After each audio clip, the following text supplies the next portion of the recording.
Lo prometido es deuda. Les debía este mensaje. Anoche, por obvias cuestiones de tiempo, no se pudo hacer. Les pido disculpas si por ahí fue un poquito extensa la reunión. Era necesario, todas las indicaciones que se dieron eran también necesarios, yo creo, el tiempo de compartir entre nosotros. Pero bueno, no hubo tiempo para todo y yo soy defensor de la idea que siempre que nos juntamos como iglesia tiene que estar la palabra de Dios presente. Así que si bien no se pudo en el momento o en presencia, gracias a Dios por la tecnología que nos permite hacerlo de esta forma. El tema que les quería compartir, ya les adelanté un poquito anoche, tiene que ver mucho con lo que somos como cristianos. Si uno se fija el Nuevo Testamento, hay mucho más énfasis en lo que un cristiano es que en lo que un cristiano hace. Las exhortaciones de Pablo siempre son a hacer y a purificarse y a avanzar y a crecer, y da en realidad pocas indicaciones en cuanto a cómo hacer el ministerio o en cuanto a actividades. Siempre es en cuanto a lo que una persona puede llegar a ser y a crecer en Cristo. Y es que cuando una persona es lo que tiene que ser, solo surge de hacer lo que se tiene que hacer. Un árbol siempre va a dar frutos, o buenos o malos, es lo que enseñó Jesús. Cuando nos enfocamos en ser un buen árbol, los buenos frutos vienen solos. El objetivo de Dios para nuestras vidas es que seamos hechos conformes a la imagen de Cristo. Eso es lo que dice Efesios capítulo 4, versículo 13, dice: hasta que todos lleguemos a la unidad de la fe y del conocimiento del Hijo de Dios, a un varón perfecto a la medida de la estatura de la plenitud de Cristo. Esto está describiendo el propósito de Dios para la iglesia, está en un contexto de iglesia, y hasta que todos, cada uno de nosotros, de los miembros de la iglesia, lleguemos a la medida de la estatura de la plenitud de Cristo. Pablo también trabajaba para esto mismo, le dice a los Gálatas que hijitos míos, por quienes sufro dolores de parto hasta que Cristo sea formado en vosotros. Pablo no se preocupaba tanto por las actividades de la iglesia de Galacia, por el ministerio, aunque siempre él también hace referencia muchas veces al ministerio, pero su principal preocupación era que Cristo sea formado en las personas. Creo que nuestra principal preocupación también tiene que ser esa, en lo personal, cada uno, más allá de las preocupaciones del ministerio, de la vida, de los desafíos que se vienen para este año. La principal ocupación que tenemos que tener es que Cristo sea formado en nosotros. Hay un versículo que últimamente me carcome un poquito la cabeza por mi situación, ¿no? Que habla de los pastores y dice que ellos han de dar cuenta por las personas. Y yo sé que un día Dios me va a pedir cuenta por la vida de... Bueno, si llego a ser pastor todavía falta una semana, ¿no? Si Dios quiere. Pero llegado el momento, Dios me va a pedir cuenta por la vida de cada uno, y no por lo que hizo cada persona, por cómo fue el ministerio, por cuánta gente juntó, por cuántos discipuló, por cuánto... Dios me va a pedir cuenta por hasta dónde pudo crecer cada uno. Dios me va a pedir cuenta por la vida espiritual, personal de cada miembro de la iglesia. Y a cada uno, yo creo que cuando llegue el momento de dar cuentas, más allá de lo que demos cuenta de lo que cada uno fuimos o hicimos, vamos a dar cuenta de lo que cada uno fuimos. Bueno, eso a modo de introducción del tema. Hay muchos pasajes que hablan en cuanto al crecimiento cristiano. Podemos resumir todo este proceso de crecimiento en una palabra, yo creo, que es santificación. ¿Qué es la santificación para el creyente? No es solo apartarse del pecado o apartarse de cosas malas o apartarse del mundo, sino a la vez que uno se aparta, incorpora cosas buenas a la vida. Por ejemplo, en Efesios 4, 22 al 24 dice: en cuanto a la pasada manera de vivir, despojaos del viejo hombre que está viciado conforme a los deseos engañosos y renovaos en el espíritu de vuestra mente y vestidos del nuevo hombre creado según Dios en la justicia y santidad de la verdad. Y así como estos pasajes hay muchos en el Nuevo Testamento que nos exhortan a despojarnos de lo malo, sacar todo lo que tenía que ver con la antigua vida y vestirnos de lo nuevo, lo que tiene que ver con la naturaleza de Dios, con las cosas que Dios quiere. De eso se trata el proceso de santificación. No es solo sacar lo malo, es revestirse también de lo bueno. Por ahí, si queremos armar una definición, ¿qué es la santificación para el creyente? Es quitar de mi vida todo lo que me hace distinto a Cristo e incorporar todas las cosas que me ayudan a ser como Cristo. Ahora, dentro de todos los pasajes que hablan de este tema, yo elegí uno que me gusta mucho, que no lo relacionamos tanto con santificación en sí, siempre hablamos de este pasaje para crecimiento nomás, pero se refiere a esto justamente, a sacar lo malo para incorporar cosas nuevas. Es en 2 Pedro, el pasaje, capítulo 1, versículos 3 al 9.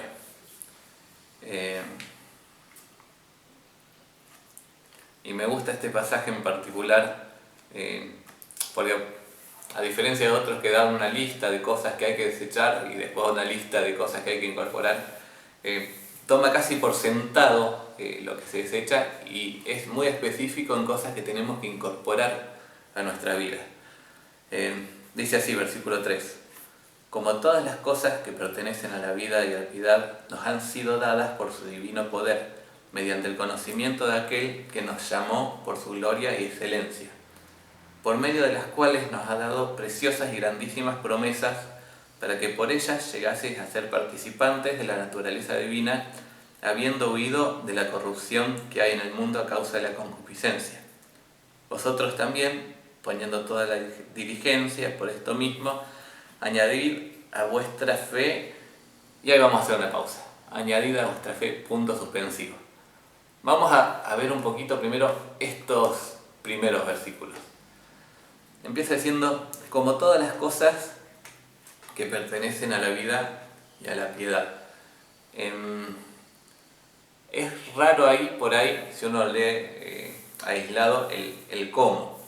Esa palabrita como al principio, uno no empieza por crear una oración diciendo cómo, salvo en dos casos, que, bueno, no lo empezás, pero el cómo lo usás cuando estás comparando una cosa con otra, no sé, un flaco como palo, qué sé yo.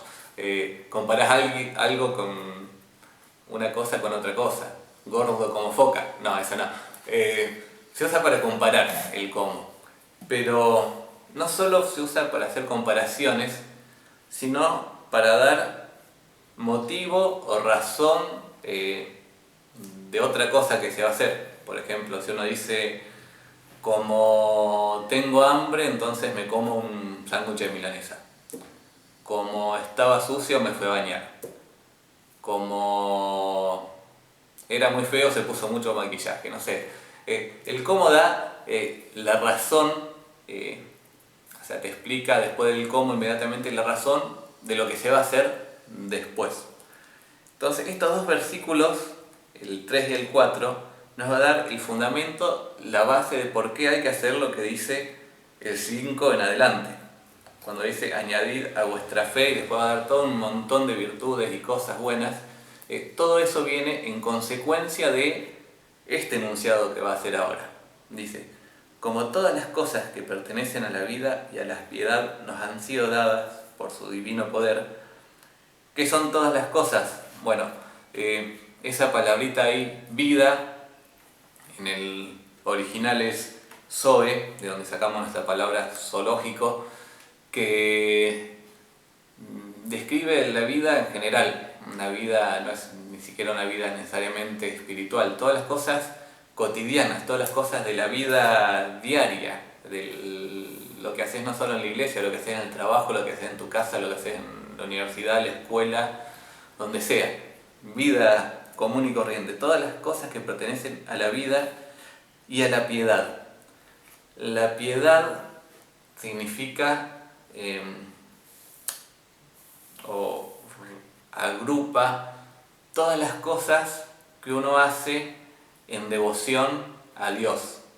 Según el diccionario de Vine, dice ser devoto denota aquella piedad que, caracterizada por una actitud en pos de Dios o de seguir a Dios, hace aquello que le es agradable a Él.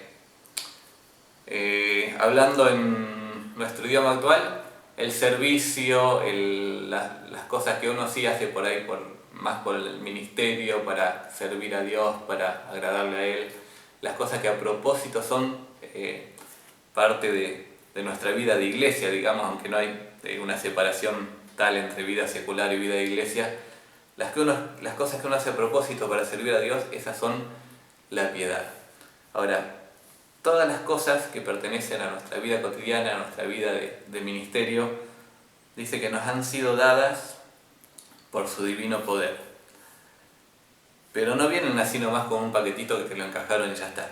Dice que nos han sido dadas mediante o por medio o a través de el conocimiento de aquel que nos llamó por su gloria y excelencia. Todo lo que necesitamos saber para esta vida, para el ministerio, nos ha sido dado, pero solamente mediante el conocimiento de Dios. Por este conocimiento, esta palabrita es interesante también en el original, hay varias palabras que se traducen como conocimiento. Una es la que se habla del conocimiento de Dios necesario para salvación. Por ejemplo, cuando Juan 17:3 dice: "Y esta es la vida eterna, que te conozcan a ti, el único Dios verdadero", que habla de un conocimiento más relacional, más íntimo, de lo que la persona es en esencia, que esa palabra se usa, por ejemplo, cuando dice que Adán conoció a Eva. Es un conocimiento íntimo, no es este el caso. Esta palabrita acá, en el griego, es una palabra compuesta, epignosis. Y menciono el griego porque sé que estamos en reunión de líderes, en la iglesia mucho no me gusta mencionarlo, pero con ustedes sí, y ¿por qué? Por lo que significa en sí. Si no, no se puede explicar tanto el significado de esta palabrita conocimiento. Epignosis es una palabra compuesta, la primera mitad epi y la segunda mitad gnosis. Gnosis significa simplemente conocimiento, gnosis. De ahí viene el grupo de los gnósticos que basaban toda su fe en el conocimiento y cosas por el estilo. Y epi quiere decir algo completo, total, pleno, algo que abarca todo. Ahora, literalmente podríamos traducir esto como conocimiento pleno, conocimiento total.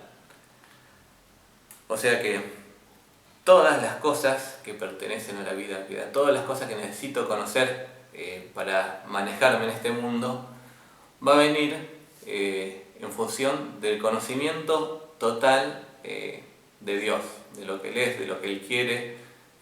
Obviamente que ese conocimiento lo vamos a encontrar en su palabra. Ahora, si el conocimiento total me sirve para todo, cuando a mí me falta conocer algo, va a haber situaciones en la vida que no voy a saber qué hacer o que no voy a tener la sabiduría necesaria para afrontarlas. O sea, todo el conocimiento me sirve para afrontar todo. Parte del conocimiento me sirve para enfrentar entonces parte de la vida. Una ecuación simple. Es importante el conocimiento. Pero sigo leyendo. Dice: por medio de las cuales nos has dado grandiosas, preciosas y grandísimas promesas para que por ellas llegases a ser participantes de la naturaleza divina. Es interesante también este concepto de participantes de la naturaleza divina. En el griego, y dale con el griego van a decir, pero bueno, es importante porque esta palabrita en el griego es koinonos. No tiene nada que ver con el koinor, koinonos, tiene que ver con koinonía. Vieron que cuando hablamos de la comunión de los hermanos, muchas veces normal, común, más entre los hermanos libres, hablar de la koinonía, y reuniones de koinonía y de comunión, compañerismo. Bueno, es la misma palabra que usa acá para hablar de participantes de la naturaleza divina. Que haya comunión entre nosotros y la naturaleza divina. Ahora, para poder tener comunión, por ejemplo, entre los hermanos, hablando de la iglesia, es indispensable que todos seamos creyentes, que todos seamos parte de la misma naturaleza. Estoy poniendo esto como ejemplo. Porque bueno, la misma Biblia explica que no puede haber comunión entre la luz y las tinieblas, entonces entre el creyente y el incrédulo no puede haber comunión.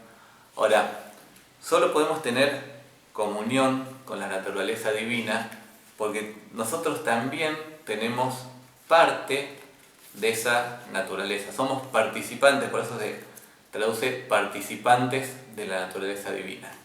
Pero va más allá de tener solo parte de la naturaleza de Dios en nosotros.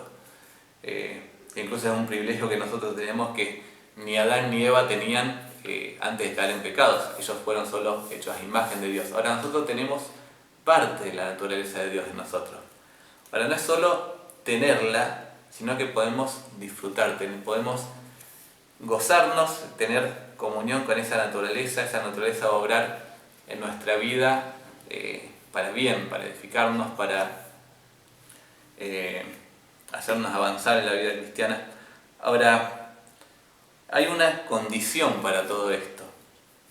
Dice, en el versículo 4 sigue diciendo, habiendo huido de la corrupción que hay en el mundo a causa de la concupiscencia.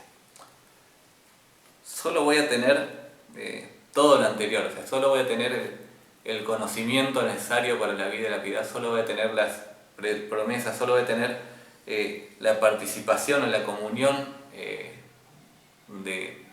hablando no de tener en sí la naturaleza, porque esa no la podemos perder, pero comunión, o sea, una relación con la naturaleza de Dios, solo voy a poder tener todo esto si hago lo que dice el final del versículo 4, habiendo huido de la corrupción que hay en el mundo, a causa de la concupiscencia, a causa de las malas pasiones que hay no solo en el mundo, en mi vida también. Habiendo huido quiere decir que es algo que se tuvo que hacer al principio. Ahí está puesto al final esta frase, pero habiendo huido quiere decir algo que yo tuve que hacer antes para que pase todo el resto. Ordenándolo de otra forma, el versículo podría decir, habiendo huido de la corrupción que hay en el mundo, por ella llegase a ser participante de la naturaleza divina. O sea, el huir de la corrupción, el quitar lo malo de mi vida, va antes de poder disfrutar de todas estas otras bendiciones espirituales. Es lo que venía hablando al principio, es quitar lo malo para incorporar lo bueno. Ahora, porque yo necesito esto, porque yo necesito santificarme, porque yo necesito huir de la corrupción para poder participar de toda la naturaleza de Dios y de las promesas de Dios y del conocimiento de Dios, entonces ahora viene, en consecuencia de eso, todos los otros versículos. Versículo 5 dice, vosotros también, poniendo toda diligencia por esto mismo, añadid a vuestra fe virtud. Poniendo toda diligencia.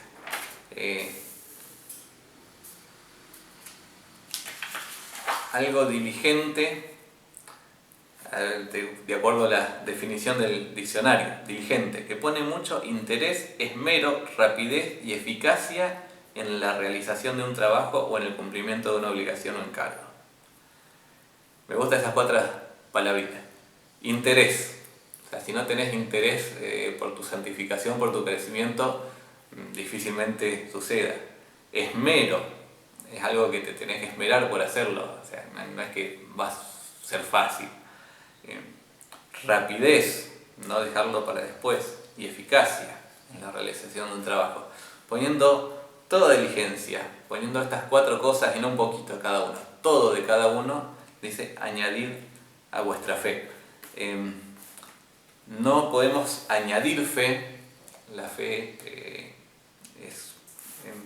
viene como consecuencia también de uno de los frutos del Espíritu. Es el Espíritu Santo el que ayuda a nosotros a tener fe. Incluso la fe misma es parte de la gracia de Dios, que podamos tener fe en Él. Pero sí tenemos que añadir a nuestra fe. Nuestra fe siempre va a estar, no se va a perder, no se va a ningún lado, pero sobre eso hay muchas cosas que necesitamos edificar. Añadir a vuestra fe, primer palabra en la lista, virtud. Son, ¿cuántas letras? 6 letras, pero bastante difíciles de explicar. ¿A qué se refiere con virtud? Es un concepto muy vago, a veces, si uno lo lee así nomás, pero es un concepto muy amplio también. Según el diccionario, cuando a uno le cuesta escribir una palabra, siempre tiene que recurrir primero al mataburro, al diccionario. El diccionario dice que significa capacidad que tiene una cosa de producir un determinado efecto positivo. Ahora, si bien eso es cierto, el diccionario yo creo que se queda un poquito corto, en el sentido que el efecto positivo tiene que estar necesariamente vinculada a la naturaleza del objeto en sí. ¿A qué me refiero?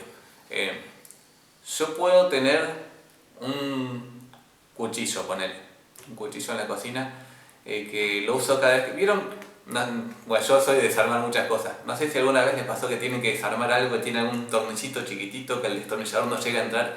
Entonces vos, ¿qué haces? Vas al lugar de los cubiertos, agarrás un cuchillo con puntita, sacás el tornillo. Ahora, puede que tengas un cuchillo en tu casa que sea el mejor cuchillo para sacar este tipo de tornillos. Mejor incluso que el destornillador que comprás en la casa en la ferretería o en la casa electrónica. No se iguala nada con este cuchillo, es lo más de lo más. Ahora, si el cuchillo está desafilado y no sirve para cortar, no es un cuchillo virtuoso, por más que sirva para otra cosa. Un cuchillo virtuoso es el que tiene un buen filo y que va a cortar perfectamente de acuerdo a lo que tiene que hacer un cuchillo. No sé si se entiende.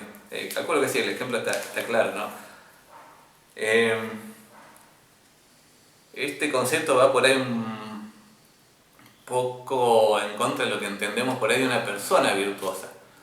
Una persona virtuosa, a veces entendemos que es la persona que sabe hacer de todo, que sabe desenvolverse en la vida, que se le rompió el auto, arregla el auto, se le rompió la canilla, va y arregla la canilla, saltaron los cables por ahí, va, arregla los cables y se rompió la computadora, arregla la computadora y decimos, ¡ah, qué persona virtuosa, sabe hacer de todo! No necesariamente. Ponele que el que sabía hacer todas estas cosas era de profesión médico, pero como médico es un desastre. ¿Es virtuoso? O sea, un médico virtuoso seguramente no, aunque sepa hacer un montón de otras cosas. Ahora, aplicado a nuestra vida cristiana, ¿qué es un cristiano virtuoso entonces? Vos como cristiano podés ser un profesional excelente, poder tener un muy buen trabajo, podés tener un título. Esas cosas no te hacen virtuoso. O saber hacer muchas cosas, gracias a Dios yo sé hacer un poco de todo. Puedo saber hacer de todo y ser un desastre como cristiano. Un cristiano virtuoso es la persona que va a actuar de acuerdo a su naturaleza en Cristo. Una persona que, básicamente, resumiendo, vive como Cristo. la persona que imita a Cristo, que dice como Pablo, para mí el vivir es Cristo, ese es un cristiano virtuoso. Nuestra virtud se va a notar en la medida que imitemos a Cristo. Virtud. A la virtud debo añadir conocimiento. Y acá ya nos cambió la palabra, no es la que explicamos recién, de epignosis. Acá le sacó el epi y es solo gnosis. Conocimiento que significa simplemente conocer cosas. Incluso en la Biblia no siempre se usa esto para conocer cosas buenas. Hay un versículo en 1 Timoteo 6:20, por ejemplo, dice: "Oh Timoteo, guarda lo que se te ha encomendado, evitando las profanas pláticas sobre cosas vanas y los argumentos de la falsamente llamada ciencia". Esa palabrita de ciencia también es gnosis en el original. Y era algo malo, algo que iba en contra de lo que Dios enseñaba. ¿Por qué? Porque simplemente significa conocimiento. Puede ser bueno, puede ser malo. Ahora, a mi virtud le tengo que añadir conocimiento. ¿Conocimiento de qué entonces? Bueno, de aquellas cosas que van a ayudar a mi virtud. Conocimiento de la palabra de Dios, conocimiento de la voluntad de Dios, de la persona de Dios. Incluso, ¿por qué no? Conocimientos, capacitarse en lo que sabemos llamar en lo secular, o sea, tener una profesión, un título, o sea, no es malo, está bien, está todo bien y es necesario si con eso vas a usarlo para la gloria de Dios y para servir a Dios. Qué lindo que haya un médico que en su consultorio siempre trate de sacar temas espirituales para abrir puertas, para testificarle a las personas. Y sí, por ahí pone en riesgo su título, que alguien se ofenda y lo denuncie, pero bueno, puede usar su conocimiento para eso, o conocimiento, la profesión que se te ocurra. Todas se pueden usar para la gloria de Dios. La iglesia necesita poder acudir a hermanos capacitados y no cada vez que tenemos un problema que no sea espiritual, acudir a personas del mundo, porque no tengo quien me haga el trámite, no tengo un abogado que me ayude. Si bien la profesión de abogado es muy complicada para un creyente, muy sacrificada, pero o sea, no por eso no tenemos que tener abogados cristianos y acudir siempre a personas que no conocen a Cristo. Y mencioné eso como una profesión, puede ser cualquier otra.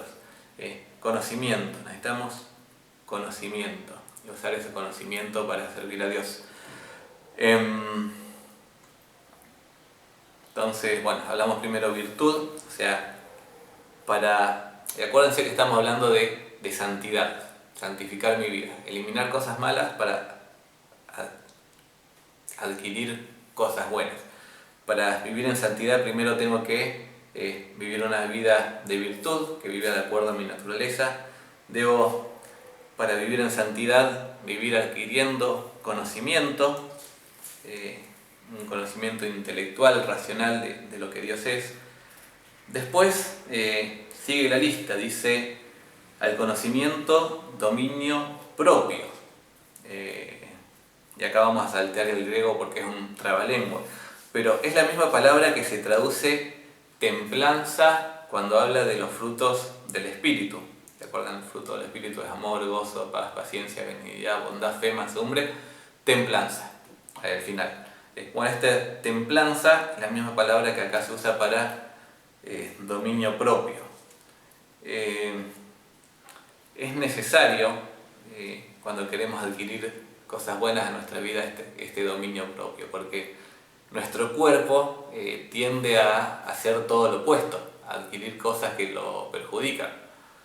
Siempre ponemos ejemplo, no sé, de la comida. Bueno, querés comer brócoli con una ensalada de lechuga, vos querés comer un asado con papa frita. En lo que te gusta ver en la tele, por lo general te gusta ver más películas de acción donde se matan a los tiros y se viven reventando por ahí la gente que un documental de la Patagonia, no sé. Siempre la carne nos tira a lo que no nos conviene. O sea, preferimos muchas veces la pereza de ser fiaca que levantarnos temprano, y la lista es interminable. Ahora, si yo quiero poder crecer, si yo quiero despojarme de cosas malas, incorporar cosas buenas, necesito el dominio propio. Como decía Pablo, golpeo mi cuerpo y lo pongo en servidumbre, no sea que habiendo sido heraldo para otros, termine siendo eliminado. El dominio propio es necesario para vivir en santidad. Ahora, sigue la lista. Después de dominio propio, paciencia. Dice el dominio propio, paciencia. Es mucho lo que se puede decir de la paciencia. También una palabrita ahí compuesta en griego, upomone, significa resistir o aguantar bajo una carga. Dos palabras, upo es debajo y mone, que quiere decir permanecer, estar. Es la idea de estar abajo de algo pesado, aguantándolo todo el tiempo. Bueno, y la situación que eso requiere de ahí, la sensación del peso que te fatiga, te agobia, te aplasta. Bueno, esa es la palabra que se usa para paciencia. Hay dos tipos de paciencia en la Biblia, o podemos agruparla en dos tipos: paciencia pasiva y paciencia activa. ¿A qué nos referimos con esto? Bueno, paciencia pasiva es cuando yo soy paciente o persevero en soportar una situación. Está relacionada siempre esta paciencia con las pruebas. Santiago 1.3 dice: tened por sumo gozo cuando os halléis en diversas pruebas, sabiendo que la prueba de vuestra fe produce paciencia. Es la paciencia, estar soportando el peso de una situación adversa, complicada, que se prolonga en el tiempo. Y uno, cuando vos tratás de tener algo que pesa 5 kilos, lo tenés un minuto, no pasa nada. Lo tenés 5, te empieza a pesar. Lo tenés que tener 2 horas cargándolo. Me pasaba eso con mis hijos cuando era chiquito, un bebé, como decís, ¿qué pesa un bebé? Lo tenés un rato, no pasa nada. Estabas en una reunión 2 horas con el crío así upa y te quedaban los brazos a la miseria, porque cuando se prolonga el tiempo la carga se va haciendo más pesada, el aguante más difícil. Bueno, este tipo de paciencia, una paciencia pasiva, que no nos queda otra, por así decirlo, que soportarlo, aguantarlo, buscar la sabiduría de Dios, la ayuda de Dios, la fuerza en Dios, hasta que el problema o la circunstancia pase. Ahora, hay otra paciencia activa, que no es tanto la perseverancia en soportar, sino esa perseverancia en el obrar. Por ejemplo, Romanos 2.7 dice: vida eterna a los que perseverando en el bien hacer buscan gloria, honra e inmortalidad. Ahí habla de perseverar en el bien hacer. Hebreos 12.1, muy conocido, dice que tenemos que despojarnos de todo peso del pecado que nos hace, y correr con paciencia la carrera que tenemos por delante. O sea, correr con paciencia, hacer con paciencia.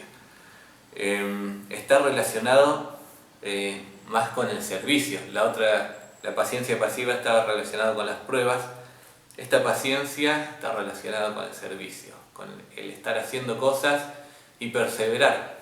Es lo que nos pasa siempre en la iglesia, en el ministerio, ¿no? Arrancamos enero, febrero, marzo, ahí con todas las pilas, con energía, ganas, y va pasando el año y llegamos a julio, agosto, septiembre, y vos ves que las fuerzas se van disminuyendo, los ánimos se van cayendo, como que todo se empieza a desboronar y a estancar.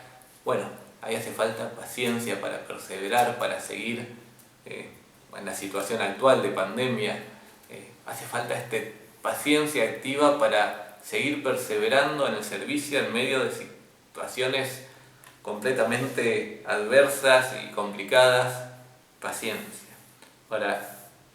para mi santificación personal, para avanzar, crecer, es necesaria este tipo de paciencia, de soportar con paciencia las pruebas y soportar con paciencia el ministerio, perseverando en buenas obras.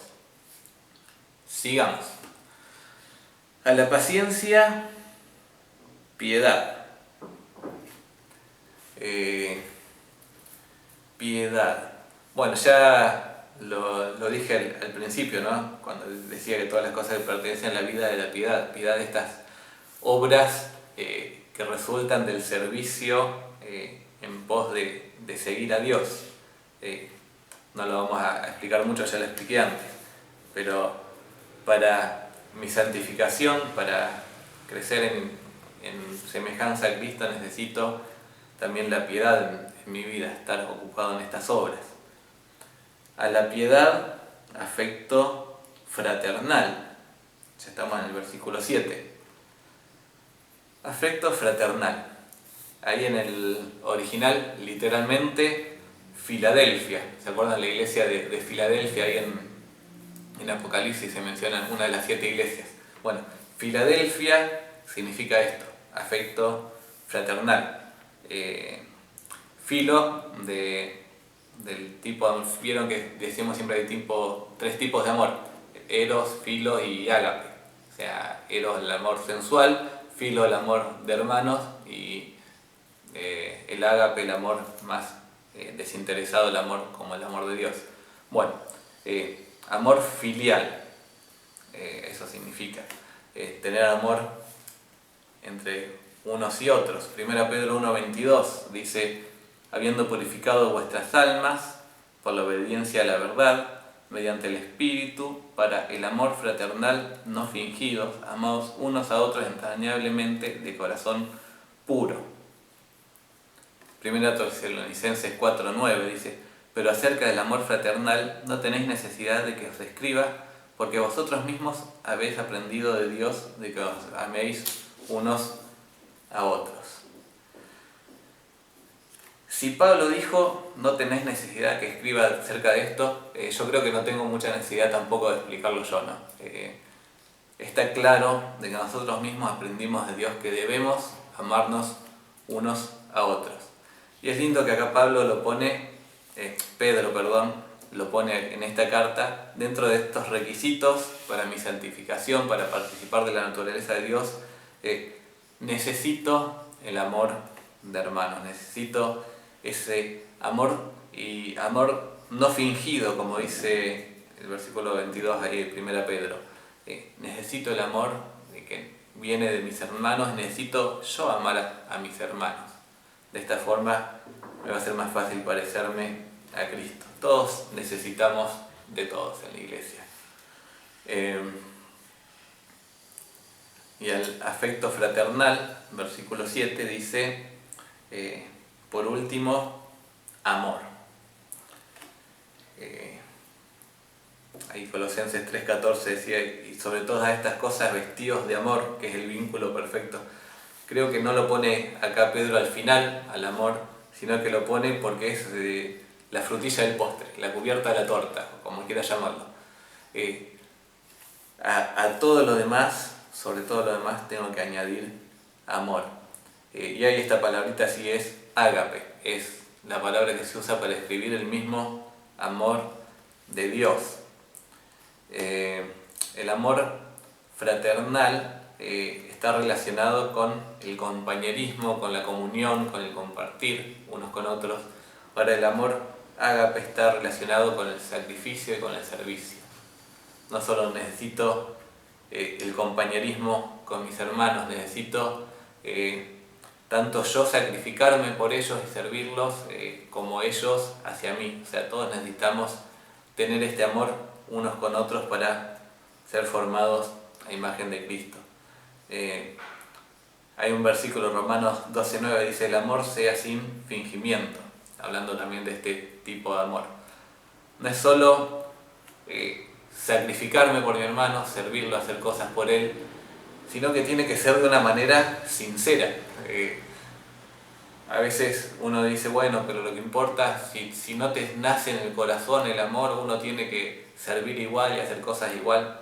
O sea, sí, tenemos que servir igual, pero el estándar bíblico es que ese amor pueda ser no fingido, que pueda ser sincero, no solo en obras, sino también en sentimientos, que yo tenga, que llegue a tener por mis hermanos el amor que Dios tuvo por mí.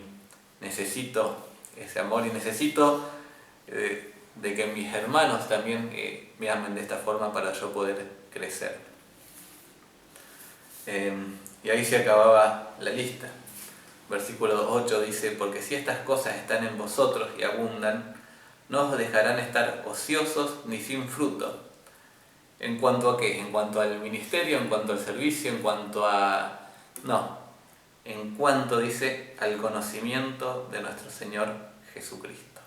En cuanto al conocimiento...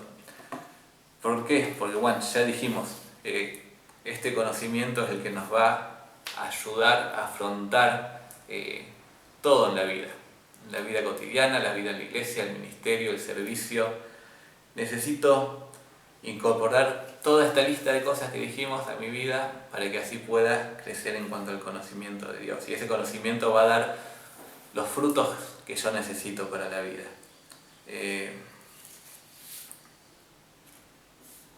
Y déjenme enfatizar en el todo. El conocimiento tiene que ser pleno. No descuidemos la lectura bíblica, el conocer toda la Biblia, porque solo voy a conocer todo lo que la Biblia me dice de Dios cuando llegue a conocerla de tapa a tapa, completa. Por eso siempre hacemos énfasis en la importancia de leer toda la Escritura. Ahí en el libro de Josué, ¿se acuerdan que Dios le dijo: nunca se apartará de tu boca este libro de la ley, sino que de día y de noche meditarás en él para que guardes y hagas conforme a todo lo que en él esté escrito? Es imposible cumplir ese mandamiento sin el conocimiento pleno de las Escrituras. Todo empieza por ahí. Y ese conocimiento obviamente no va a quedar sin frutos. Va a producir frutos en mi vida cotidiana, en mi vida de la iglesia, va a empezar a verse los resultados. Pero el que no tiene estas cosas, dice el versículo 9, tiene la vista muy corta. Es ciego, habiendo olvidado la purificación de sus antiguos pecados. O sea, el que no tiene estas cosas olvida, no le importa aquella purificación de sus antiguos pecados, aquella santidad posicional que Dios nos dio en la cruz, que Dios nos dio en Cristo. Olvidamos eso, menospreciamos eso y nos olvidamos también de nuestra vida de santidad. El que no tiene estas cosas tiene la vista muy corta. Por eso quería arrancar el año con este desafío, ¿no? Crezcamos en el conocimiento de Dios, alejándonos de todo lo viejo, todo lo que tiene que ver con la antigua naturaleza. Es importante, es indispensable la santidad en nuestra vida para llegar a ser como Cristo, desechando todo lo malo, pero a la vez para vencer el pecado, para vencer todo aquello malo, necesitamos incorporar todas estas cosas buenas. Y si hacemos todo esto, todo lo otro va a resultar: el ministerio, el servicio, tu vida familiar, todo va a ir progresando, avanzando a medida que nosotros avancemos también en semejarnos a Cristo. Hasta acá nomás la palabra de Dios. Espero que pueda ser de bendición para ustedes, como lo fue para mí. Una palabra de oración y con esto terminamos. Padre Santo, vemos página tras página en las Escrituras que tú quieres para tus hijos, Señor, que seamos como eres tú, Señor, que seamos como nuestro Padre, que seamos como Cristo, y no lo quieres, Señor, solo por un sentimiento caprichoso, Señor, solo por que a ti se te ha ocurrido, sino que quieres eso para nosotros porque sabes que es lo mejor que nos puede pasar en la vida, Señor. Dejar todo el pecado, dejar toda la corrupción que hay en el mundo, Señor, en nuestra carne, y habiendo desechado eso, Señor, incorporar las cosas que nos hacen iguales a Cristo, Señor. Es un proceso difícil, un proceso largo, sabemos que solo lo vamos a completar cuando estemos en tu presencia, pero no por eso tenemos que dejar el día a día de intentarlo, Señor, de avanzar en ese camino.